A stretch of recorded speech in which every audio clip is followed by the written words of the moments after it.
Afternoon all. Beard's gone, back to work. European Super League. Just thought, even though it's not, Newcastle are not one of the 6 teams involved who've got the audacity and the gall to think they're above the rest. But I thought, this is primarily a football channel. I've got other things coming up which I'm going to explore, but that's going to come up for tomorrow. I'll have a look at them. But yeah, I love a debate on here. I love trying to see things from both sides. I'm not a Steve Bruce supporter, but I've tried to see things from his side, from my Ashley side a few times, just to sort of give a balanced analysis instead of, your classic AFTV, inverted commas, sort of, this is try and give a more sort of relaxed approach, the same sort of passion, but just a bit more measured. So I thought, I got to weigh in. I've been pretty vocal about it on Twitter. I can't even remember what my fucking Twitter username is, at LewisR34R or something like that. But it's just, I can't quite believe it. The notion that these 6 teams, or 6 owners, I should say, because the players don't. I very much doubt the players want anything to do with it. Want to break away and remove competition, remove competitiveness, remove any sort of threat. It's quite alarming. Is it driven, or has it been accelerated by COVID? I imagine so. This project Big Picture was touted last year or the year before. Apparently the idea for Super League's been in and around the game for a while. Just the name, the Super League. Oh my god. Let's have a fucking large fries and a cheeseburger with that, shall we? It's so fucking American, it's unbelievable. The Super League. Fuck off. I know you got the rugby Super League, for the rugby league, but fucking hell, the Super League. Fucking duck, man. But has it also been accelerated by, teams like Liverpool not doing so well this year? Chelsea, Tottenham, those 3 teams. Arsenal. 4 of this big 6. Who the fuck come up with this big 6 is beyond me as well. 4 of those 6, might not make the Champions League. Things stay as they are, unless the league's changed since last night. I don't think it has. You've got Leicester and West Ham in the Champions League, deservedly so. You've got Arsenal fucking mid-table. Tottenham aren't far off that. Chelsea are close, to be fair. And I'm fuming with it. I can't even remember who the 4th one is it? Chelsea, Tottenham, Arsenal, City, Liverpool. Yeah, Liverpool might be able to sneak the top 4.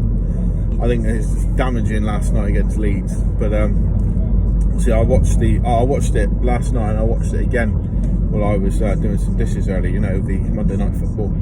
Gary Neville and Jamie Carragher didn't disappoint as expected. And Gary, I like both of them. I got stolen off my brother, but I've got Jamie Carragher's autobiography at home.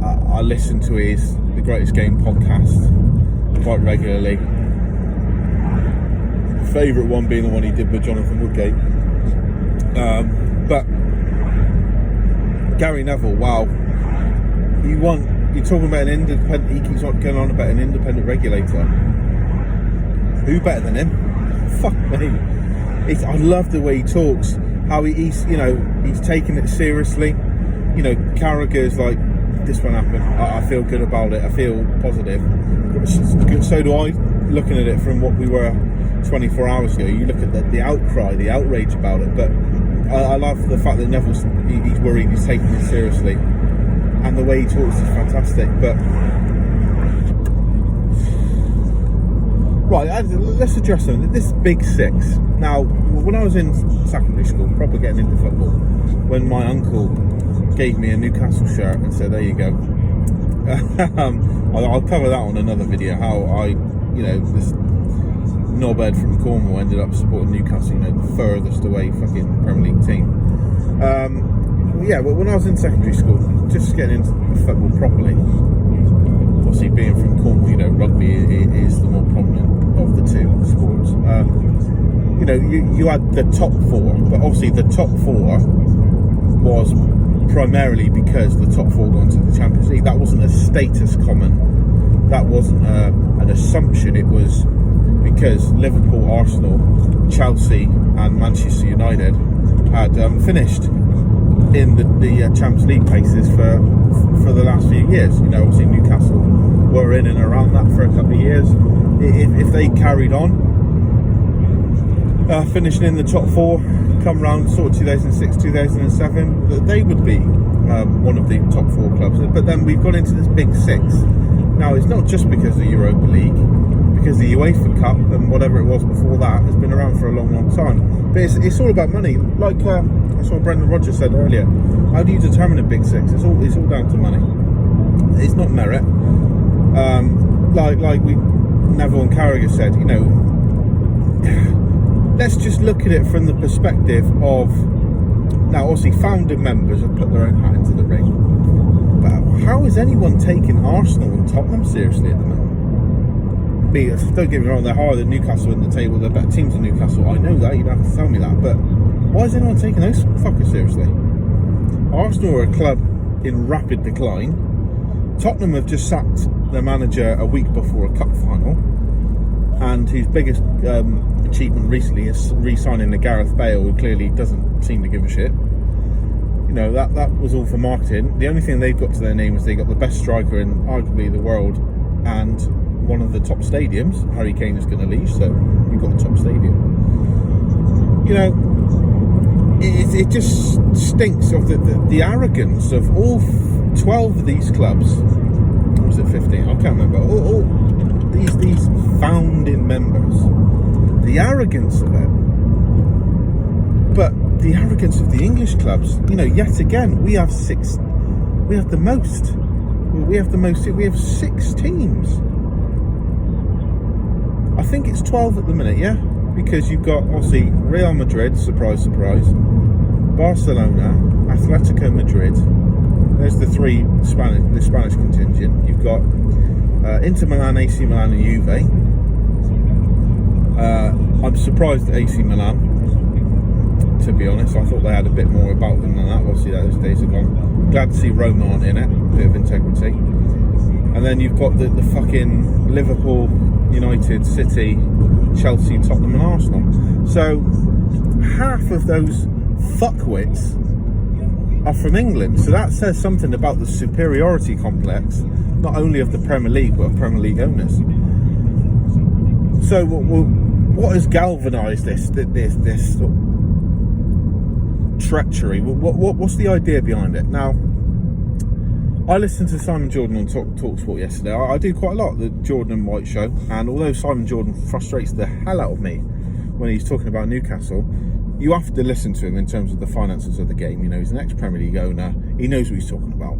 Like him or not, and I know he rubs a lot of people up the wrong way, he knows what he's on about. So, he wasn't supporting it, but he said he's not surprised because the finance thing, from the financial point of view, these bigger teams have been hit hard by the COVID outbreak. And before everyone goes, "Oh, what about the smaller team?" Yeah, I know.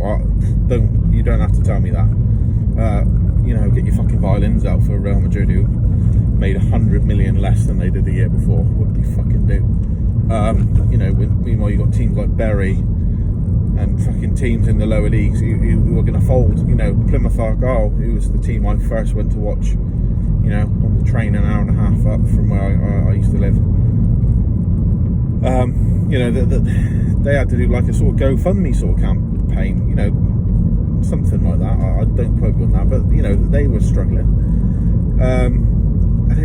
So it's like, but I can understand it from that, because these super teams have to spend so much money on transfers and wages to remain competitive, and it's like,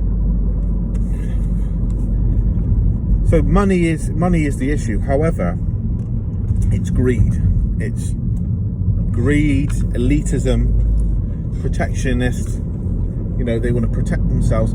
It's basically West Ham and Leicester have frightened the shit out of Tottenham, Arsenal, Chelsea, and Liverpool. The owners, not the clubs. And they thought, oh, you know, let's take our ball and run. We're the big six. We need to remain the big six. They know they cannot remain the big six if West Ham and Leicester are going to smash them and finish above them in the Champions League, particularly if West Ham and Leicester finish above them next year in the Premier League. And, you know, other teams, Leeds are on the rise. I know a lot of people don't like Leeds and don't like Leeds fans. From what I can see online, Leeds fans on the whole are alright, but there's a large section that are annoying as fuck. But, you know, they're an emerging team. You've got Aston Villa, who have fallen off a bit now, but earlier on in the season, they looked like a right good outfit, a proper side. Everton, again, they've fallen off a little bit, but, you know, Carlo Ancelotti, he's attracted some top players there. You know, they look at quality side that are only going in the right direction. You know, then that leaves a gap for someone like us as well.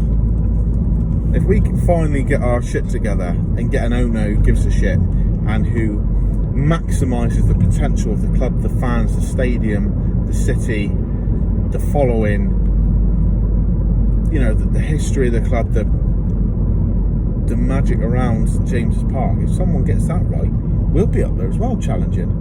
Do I want? It's made me think as well. Do I want this Saudi prince to come in and plough millions and millions and millions and millions into the club? Yes. Do I want him to do it the right way, i.e., not the way it's been done? At Man City, it's a difficult one because they've got, although they've spent an absurd amount of money on transfers and wages and just bullied their way through, they have given a lot back to the community. So you've got to give that to them. But that's an issue for another video. But these six, it's just like I said, I can understand the financial implications, but then again, how do you fix that? Is by transfer fee caps and transfer and wage cuts as well. Take a wage cut. Is that ever going to happen? Probably not, because footballers, we all know, are on far too much money. Transfer fees are far too high.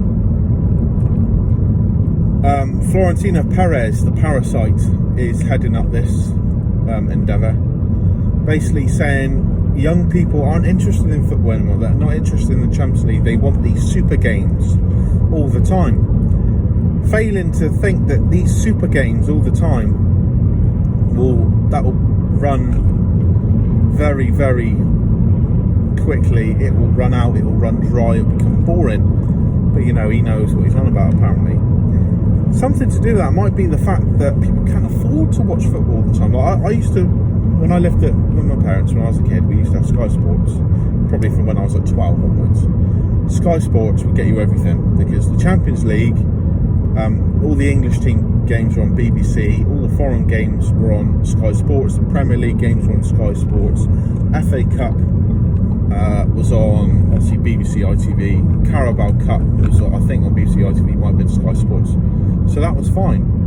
But now you've got, I can't remember the name of it, a separate channel for La Liga. You know, you've got Eurosport, you've got BT Sport, you've got Sky Sports, you've got Amazon. Excuse me a minute, I'm just going into work, so I need to...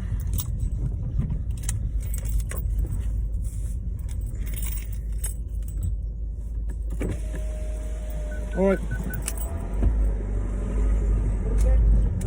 So you've got, they're just off the top of my head, Amazon Prime, BT, Sky. There's probably, there is more. It's just like, fuck me, you know, especially, you know, if you're a single bloke, no kids, you know, I've got children and a wife, so I don't sit there watching football all weekend, but if you were, you know, you're paying out a good, probably, I don't know, 80, 90 quid a month just to watch football all weekend, because the Sky Sports package I think it's like 60 quid a month. Then you got your BT, then you got your Amazon Prime, then you got you pay extra for the La Liga channels. What about Chinese football? You could argue who wants to watch that shit, but you know, let's just put it out there. Chinese football, American football, soccer.